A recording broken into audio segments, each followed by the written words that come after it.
Babysitting is supposed to be easy hustle. Watch Netflix, raid the fridge, and get paid for existing.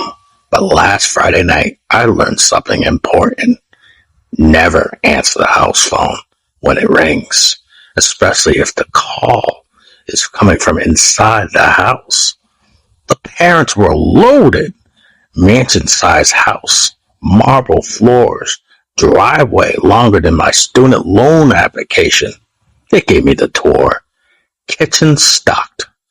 Kids are asleep upstairs and don't answer the landline. It's old and glitchy. Yeah, they literally said that. And of course, my dumb self forgot 5 minutes later. By 9 p.m., I was settled in. Netflix on, snacks ready, feet up. Honestly, I thought, if this is babysitting, sign me up for a career. At 10:30 p.m., the landline rang. Big old-fashioned phone. That thing looked like it belonged in a horror movie. I picked up. A man whispered, check on the children. Now listen, normally I would hang up and block that energy, but paranoia kicked in. I ran upstairs, checked both kids, snoring, drooling, perfectly fine. I came back down feeling like an idiot. Then I noticed the front door wide freaking open. Huh? I knew I locked it. I may be broken, but I'm not careless. The landline rang again. Same whisper. They're not here, children. Excuse me? Now I'm thinking, great. Not only am I underpaid, I'm also being hired by ghosts with trust issues? I look at the family photos on the wall. Parents, kids, smiling. But their faces were blurry, like someone took a Sharpie to their eyes. That's when my stomach sank. I tried calling the parents' cell. No answer. Come on. House felt colder. Lights flickered. And then the landline rang a third time. The voice said, look outside. So like a complete idiot in a horror movie, I looked. At the end of the driveway was the family. Same blurry faces. Same clothes as the photos. Just standing and staring. Meanwhile, the kids were still asleep upstairs. Like, come on, this is getting really weird. I was freaking babysitting duplicates? Honestly, at this point, I was ready to yeet these kids out the window. Let the Walmart handle the refund policies. The clock ticked 11:30, but something was wrong. It felt like minutes were dragging, like time itself was hesitating, waiting for me to notice. Every sound in the house echoed 10 times louder than it should have. The hum of the fridge sounded like a growl. The creak of the wood felt like wood steps following me. Even my own breathing seemed delayed, like the house was breathing with me. And the shadows, they didn't stand still. I swear I saw one hand stretched across the hallway, like it was reaching for me. But the second I blinked, it was gone. I tried to distract myself by checking the security cameras. Bad idea. Half the screen showed the kids upstairs peacefully sleeping in bed, but the other half, the same beds, completely empty. I leaned in, thinking maybe the feed was lagging, but no. Both versions were happening at the same time. Like reality couldn't decide which was real. And here's the best part. On one screen, I swear I saw one of the sleep kids open their eyes. Not normal eyes, pitch black. And they were staring directly into the camera, like they knew I was watching. So yeah, try explaining that to one of the HR. Yeah, so the kids are both upstairs and missing. And also, one of them may be possessed by a demon. Do like I still get overtime pay? At 11:59, the landline didn't just ring. It screamed. The sound nearly shattered my skull, echoing through every corner of the house. I swear the walls vibrated, like the whole place was alive.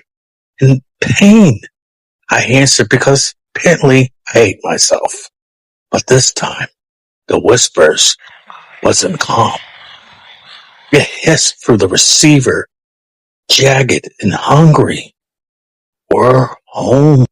And right as those words crawled into my ear, the front door, the one I've checked a dozen times, creaked open by itself.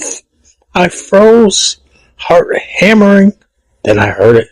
Slow, deliberate footsteps on the marble floor. Not rushed, not clumsy, confident, like they already owned the place. The family from the driveway stepped inside. Only now, under the house lights, I saw them clearly. Their smiles stretched too wide, skin splitting at the corners, teeth jagged and too sharp, like glass shards cramped into their gums.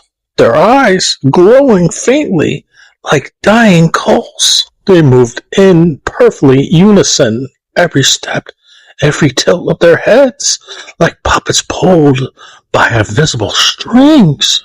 I bolted upstairs, desperate to grab the kids and get the hell out. I barged into their room, but the beds were empty. Both blankets were folded neatly, and both pillows fluffed like they had never been there at all. And that's when I saw it on the wall, scrawled in thick red crayon. Thanks. Not help, not goodbye, just thanks. Like I have done them a favor. The worst part, the crayon was still warm when I touched it, and faint giggles echoed down the hall. Not from the kids, no, from something much older, much hungrier. I backed out slowly, shaking, heart ready to reject from my chest. And then I noticed something else. The word wasn't signed in crayon at all. It was written in something waxy, sticky, something that smelled like burnt sugar and metal. So yeah, babysitting, never again. I don't care if the job pays in gold bars and unlimited pizza, or free Wi-Fi that actually works in the basement. If someone tells me, don't worry, the kids are already asleep upstairs, I'm packing my bags, grabbing a soda for the road. Call Uber straight out of there. You can keep your haunted toddlers, Karen. Raise your own demon spawn. But here's the thing. Kids are already scary. They stare too long. They draw creepy pictures and they laugh at corners where nothing's there. Add the ghosts, possessed crayons, and the family smiles sharper than shark teeth. Yeah, no thanks. Let's be real. The only thing I'm babysitting from now on is my Netflix playlist. And maybe my fridge at midnight. At least when that thing growls at me, I know it's just leftover Chinese food. Let me ask you this. If you heard the kids upstairs giggling, and you knew for a fact the house was empty, would you stay and check, or would you run before they finished laughing? So yeah, babysitting, great resume builder. Horrible life choices. If you made it this far, hit subscribe to It's Getting Scary. Do it now. Because if the Karen's haunted toddlers show up at your house, you're going to wish you had backup.